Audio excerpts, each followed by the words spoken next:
Hello guys and welcome back to my YouTube channel.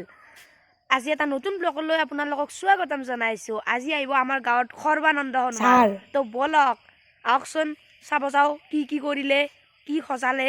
বলকে 3 লাখ টকাৰ পেন্ডেল। হে দোস্ত এতিয়া যাও বলক নে কি চাব। ৰবক পেন্ডেল আগে দেখাই লম।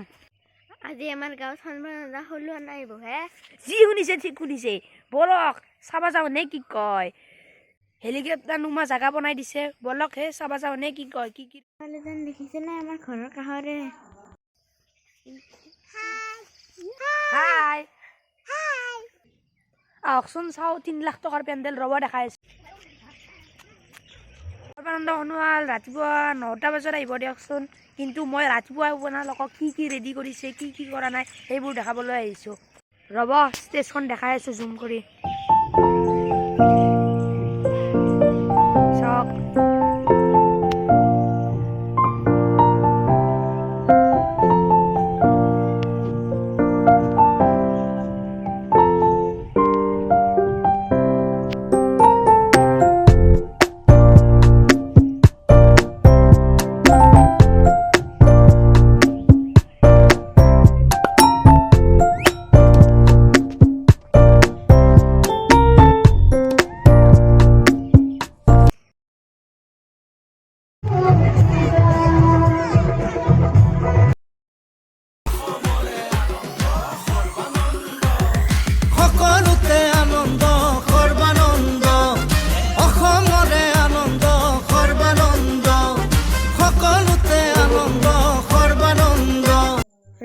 হেলিকপ্টাৰ লেণ্ড কৰিছে, সিগনেল দিছে। চক হেলিকপ্টাৰে সৰ্বানন্দ হনুমান ছাৰ আহিছে।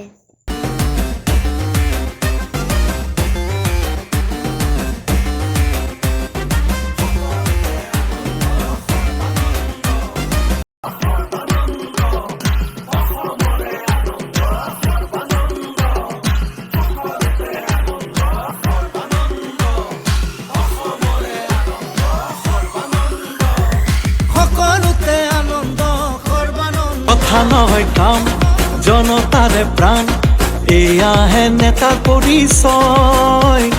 ভেদাভেদ নাই মাটিৰ মানুহ ভাই নেতা বুলি তেওঁকেহে কয়।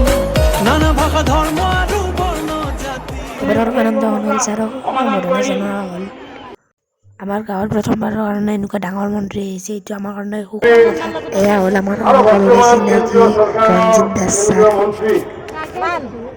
আমাৰ সকলোৰ শ্ৰদ্ধাৰ মাননীয় সৰ্বানন্দ হনুমান কৈছো। মাতা কি ভাৰত মাতা কি। এনেদৰে সৰ্বানন্দ ছাৰৰ ভাষণ দিয়া হ'ল। এতিয়া সৰ্বানন্দ ছাৰ হেলিকপ্টাৰত উঠিবলৈ আহিছে আৰু চবে আগবঢ়াবলৈ আহিছে সৰ্বানন্দ ছাৰক। এতিয়া উৰুৱালৈ আৰম্ভ হৈছে। উৰিল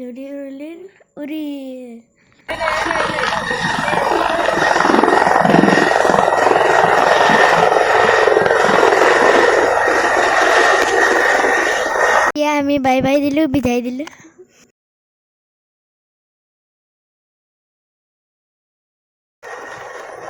ইমানতে সমাপ্ত কৰিলো। ভাল লাগিলে লাইক শ্বেয়াৰ এণ্ড কমেণ্ট কৰিব নাপাহৰিব। আকৌ এটা নতুন ব্লগ লৈ আপোনালোকৰ মাজলৈ আহিম। তেতিয়ালৈকে বাই বাই।